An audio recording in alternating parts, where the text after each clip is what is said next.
I'm pretty sure deep in Canon's design laboratory, as soon as they have a product ready for release, the last thing they do is play Wheel of Fortune. On each slice of the wheel is a feature the camera should absolutely have at its price point. Someone from the team walks up, spins the wheel, and whatever feature the wheel lands on must be removed from the final model in order to force consumers to buy the next more expensive model. To their credit, they've been doing better lately, and I think some of their newer cameras are actually competitive in a lot of ways. I will give credit where credit is due. In the deepest, darkest days of the Canon crippling crisis, they did release one camera that is both innovative in concept and absolutely incredible in practice. The Canon C70 has no arbitrary restrictions, no obvious shortcomings, no sliminess. It's not a perfect camera, but more than any other Canon camera I've used, it gets out of your way and doesn't present unneeded roadblocks. I've been clowning on Canon a whole bunch lately, so I figured I'd sing their praises today with this one. Let's start with the best thing about the C70, its beautiful sensor.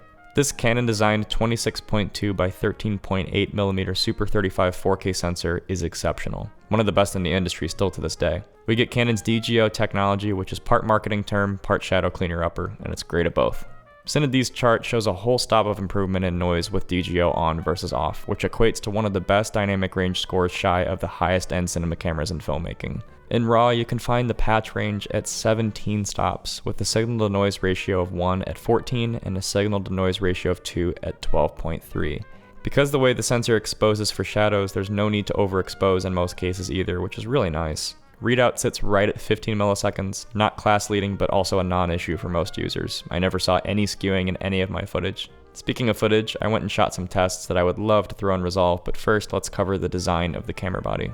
The C70 more resembles a chunky mirrorless body versus a traditional ENG or cinema body. This could be a good or bad thing based on your needs. Personally, I really like it for certain stuff. There aren't a lot of sensors this good that you can fit into the tight spaces the C70 can manage, much less with internal NDs involved. Because it's shaped like a cube, I would imagine it's pretty simple to rig to, and there's plenty of options online for it. What I'm not a huge fan of is Canon's typical build quality, and I find it particularly frustrating here.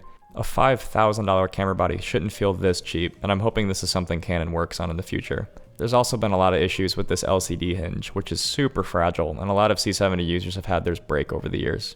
Oh, and also the included top handle isn't super confidence inspiring, not a big fan. What I am super happy about is the C70 selection of I/O. There's a full-size HDMI, 3.5mm in and out, 2 mini XLRs, USB-C, 2.5mm LANC, and BNC timecode in. If you ask me, this is the perfect selection of I/O for this style of camera body. Yeah, in some circumstances you might want SDI instead, but in this price range and target market, I think full-size HDMI totally works. Oh, and the mini XLRs will need adapters to use with full-size XLR cords, so don't forget about those. Another gold star goes to Canon for all the physical controls.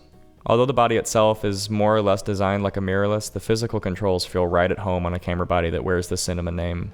Exposure and white balance settings are here, focus mag is here, ND filters are here, which is one of the best features. There's plenty of dials to customize to your liking, it's all great. The only thing I have to complain about, again, is build quality, and specifically this dial. It's placed super close to where your hand rests, and it is so cheaply made it's crazy. The other two feel fine though, and there's also a great joystick on the hand grip, which is comfortable to hold. Ergonomically, this thing is decent as long as you have stabilization in your lens, and a little more complicated if you don't. There isn't any in-body stabilization, which is to be expected, and while there is digital stabilization, I wouldn't recommend using it.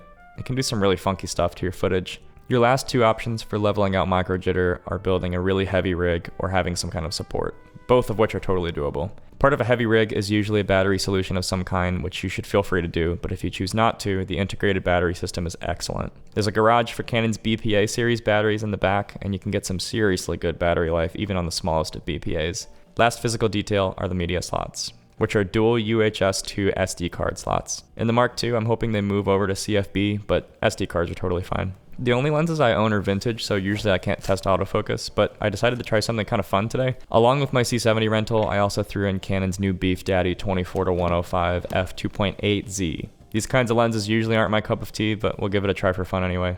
Autofocus on the C70 is totally fine, totally usable.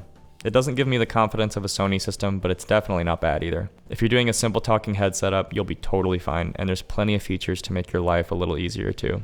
And while I have it, let's do a mini review of the 24-105 2.8. In all areas in question for judging the optical perfection of a lens, this thing is a pretty good performer. It's hyper sharp, chromatic aberration's pretty low, zoom range is ridiculous, it's all here. Opening up to a maximum 2.8 aperture at such a huge zoom range is amazing too. Kudos to Canon for trying something new. If you're looking for hyper clean images, you don't want to swap lenses ever, and you absolutely need to open all the way up to 2.8, this is the real deal. Personally, I don't think I'll be buying it for 3 reasons. In my review of the Vespid primes, I quickly ran through what kind of look I'm going for in a lens, and the 24-105Z falls flat in almost all of those categories. To me, the images look sort of flat. To my eye, there's almost no third dimension, the focus transition from in to out isn't smooth at all, detail itself is clinically sharp, focus kind of muddy and uninteresting. I just found all my test images to be a little uninspiring. It's kind of hard to describe, but the images just feel kind of iPhone portrait mode-y to me. The second reason is build quality, which is absurdly bad. I feel like I could fart on this thing the wrong way and it would crack the plastic, which is insane considering the price point. Which is my third reason. This lens is $3,000. You could buy an entire set of Leica Rs or Contact Zeiss or Mamiya Seikor Cs, mod them, and still have money left over. If I could only bring one lens and I needed autofocus for whatever reason, I would probably opt for the original 24-105 RF and save almost $2,000 and a lot of extra bulk. That's just me though. I know there's some out there that would look at this thing like the holy grail of lenses, and if that's you, then go for it. If you buy this lens and shoot something really cool, then you're already doing more filmmaking than someone like me who's just sitting here complaining about it. Back to the C70. We're gonna start off with this shot because there's kind of a lot going on here. There's a lot of different colors. We have skin tones, there's some greens outside. This is my usual sort of talking head shot. So we'll start off with standard tree, of course. We'll go up to our CST and we'll change it from Cinema Gamut and C-Lug 2. This is recorded in 10-bit XF AVC with the 24-105. I'm gonna go ahead and just do a little bit of contrast work. Just bring up the ultimate black point, just reduce the contrast just a touch. I like that a little bit better, and then maybe make the highlights a little bit more gentle. Yeah, I mean, skin tones look kind of like a typical Canon skin tone, pink and kind of peachy, which a lot of people are looking for. It's sort of a nice, pleasing look right out of the gate. And I've noticed with the C70 specifically versus any other Canon sensor I've used, it's even more pink than I've seen. It takes LUTs, it takes any kind of adjustment you're going to do to it very well. This is a Kodak 2383 at 100%. I would probably do like 25%. Yeah, it just looks awesome. And we can paste the grade from the last shot. I'm kind of liking what we did with this contrast curve. I might adjust it just a little bit, boost the shadows a touch. You can kind of see here, Remy is a chocolate lab, and a lot of sensors shift her coat a little bit weirdly towards like a black or a purple, and I think a lot of this has to do with either limited log curves or noise reduction or anything like that, but this is looking awesome. I would say she's even a little too red here, which makes sense with what I was saying. It pushes a little bit pink magenta, but this is a really good look right out of camera. I wanted to show this because there's some really bright highlights back here behind her that it's keeping really well. If you keep your eye down here at the waveform, I'll swim through it with the qualifier and you can see it's doing a really good job. And then if we zoom in on her in the darkest parts, there is definitely noise here, visible noise, but I don't think it's distracting, but it's granular. I think it looks pretty good. If we wanted to denoise it, it'd be very easy. I grabbed the exact same shot, one after the other, one in XF AVC and one in Canon RAW because I wanted to see the difference, and I found some pretty interesting things. We'll zoom in on my wife's hair here. She does have blonde hair. It's looking kind of black, which I think has to do with internal noise reductions, chroma noise reduction specifically. When we go to the RAW, there's just a little bit more color in there. In the RAW, there's just more detail, a little bit more noise, and a lot more color fidelity there. I think it looks way better. What's really odd is if you go to the RAW settings, and if you want to unlock changing color space, gamma, and ISO, you would have to come up here to this drop down, use project settings, and change it to full res Canon. But what's weird is the image changes a good deal. First thing I want to point out is that this is actually activating and deactivating the distortion correction within the lens, which is making a huge difference. That low end color fidelity that's capturing her hair even in low light is gone, and now it's looking more like the XF AVC. And also, weirdly enough, the noise looks way worse. It kind of looks like it's being denoised, which is very odd.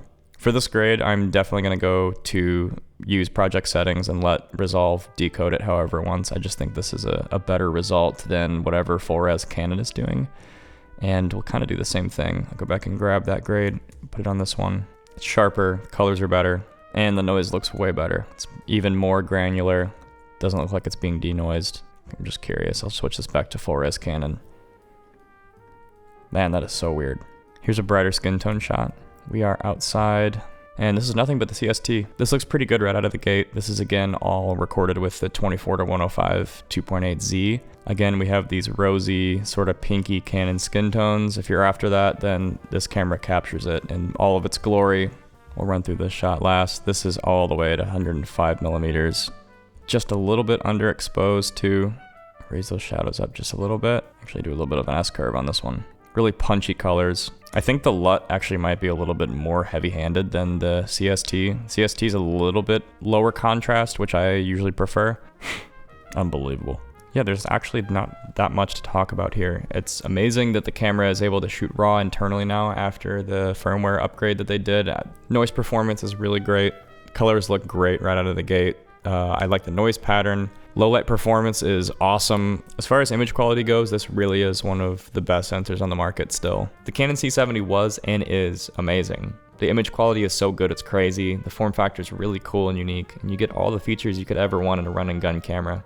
I really hope Canon keeps this platform alive, and I hope they don't make the Mark II into some 8K monster and just refine this one. Give me better build quality, slightly refined controls, CFB, and launch at the same or lower price point, and I think they would sell like crazy. Hey, thanks for watching. I'll see you soon.